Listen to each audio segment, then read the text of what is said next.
សម្រាប់បងប្អូនដែលគាត់ចង់បាទជាប់ប្រព័ន្ធ smartphone ដែលខាងក្រុមហ៊ុនដែលគេបានបាទអាប់ដេតទម្រង់ថ្មីបាទមេហ្គាបៃក៏បានច្រើនជាងមុនការភ្ជាប់គឺលេខកូដគឺខុសគ្នាបងប្អូនណាខុសពីមុនអញ្ចឹងខ្ញុំនឹងបង្ហាញបងប្អូនតែម្ដងរបៀបជាប់ប្រព័ន្ធបាទជាសប្តាហ៍ហើយនិងប្រចាំខែបងប្អូនគ្រាន់តែចុចចូលបាទសញ្ញាហ្វូនរបស់យើងនេះ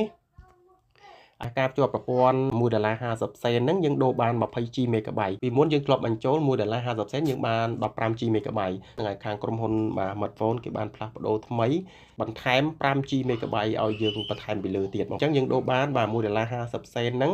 យើងដូរបាន 20G MB $2យើងដូរបាន 30G MB បាទបងប្អូនឃើញទេបាទគឺច្រើនគួរសមបងប្អូនអញ្ចឹងបងប្អូនបាទជាប់ប្រព័ន្ធថ្មីជាមួយខ្ញុំទាំងអស់គ្នាតែកូដរបស់វាបងប្អូនវាយតាមខ្ញុំមកបាទផ្កាយ1567ផ្កាយលេខ1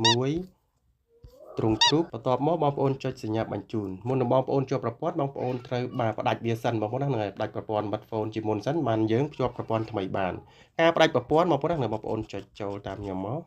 បាទផ្កាយលេខកូដរបស់វាបងប្អូនហ្នឹងហើយ00ទ្រង់ជ្រូកបន្ទាប់មកបងប្អូនចុចបញ្ជូនបងប្អូនបើប្រើលេខទូរស័ព្ទបងប្អូនយកលេខ2បាទលេខ2ហើយនឹងលេខ1បញ្ជាក់ឲ្យគេទៅបាទយើងអាចផ្ដាច់ប្រព័ន្ធបានហើយបាទដោយសារខ្ញុំបានបង្ហាញរួចម្ដងហើយបាទពីវីដេអូមុនពីការផ្ដាច់ប្រព័ន្ធហ្នឹងបងប្អូនណាឥឡូវខ្ញុំចុចចេញមកវិញតោះឥឡូវយើងទៅបន្តទៀតបងប្អូនណា$2យើងដូរបាន 30G MB លេខកូដរបស់វាបងប្អូនចុចចូលតាមខ្ញុំផ្កាយ1567ផ្កាយលេខ2ទ្រង់ជ្រូកបន្ទាប់មកបងប្អូនចុចបញ្ជូនអញ្ចឹងបងប្អូនដូរបានបាទ$2យើងដូរបាន 30G MB ក្នុងរយៈពេល1សប្តាហ៍បងប្អូនណាហ្នឹងហើយអញ្ចឹងឥឡូវយើងទៅបាទប្រចាំខែវិញម្ដងបងប្អូនចុចដកមកវិញមកបាទប្រចាំខែបាទ$9យើងដូរបាន 90G MB បាទលេខកូដរបស់វាបងប្អូនចុចចូលតាមខ្ញុំផ្កាយ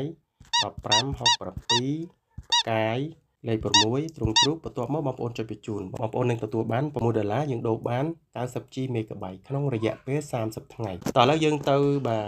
$10ម្ដងបងប្អូនណាក្នុង$10យើងដូរបានបាទ 150G MB បងប្អូនចុចមកបាទសម្រាប់បងប្អូនដែលគាត់បាទប្រើបាទការ download ឬក៏ upload វីដេអូច្រើនបាទចាំបងប្អូនបាទប្រើ$10ទៅបងប្អូនណាប្រើ$10ល្អជាងបងប្អូនបាទឬក៏$6បងប្អូនណានឹង$6បាទរយៈពេលបាទ30ថ្ងៃបាទយល់ល្អគឺបាទបងប្អូនដែលចំណាយចូលដល់ចំណាយថាយើង upload វីដេអូច្រើនហើយបងប្អូនប្រើ$10ក្នុងរយៈពេល1ខែមកទៅបងប្អូនណាយើងចំណេញជាងបងប្អូនបាទលេខកូដរបស់វាបាទការជួបប្រព័ន្ធបាទ$10យើងដូរបាន 150G MB បងប្អូនវាយតាមខ្ញុំមកផ្កាយ1567ផ្កាយលេខ10មកបងប្អូនណាហ្នឹងហើយវាលេខ10មកទ្រង់ជ្រូកបន្ទាប់មកបងប្អូនចុចបញ្ជូនបងប្អូននឹងទទួលបាន$10យើងដូរបាន 150G MB ក្នុងរយៈពេល30ថ្ងៃអរគុណសម្រាប់ការតាមដានវីដេអូមួយនេះតាំងពីដើមរហូតដល់ចប់បាទសូមជម្រាបលា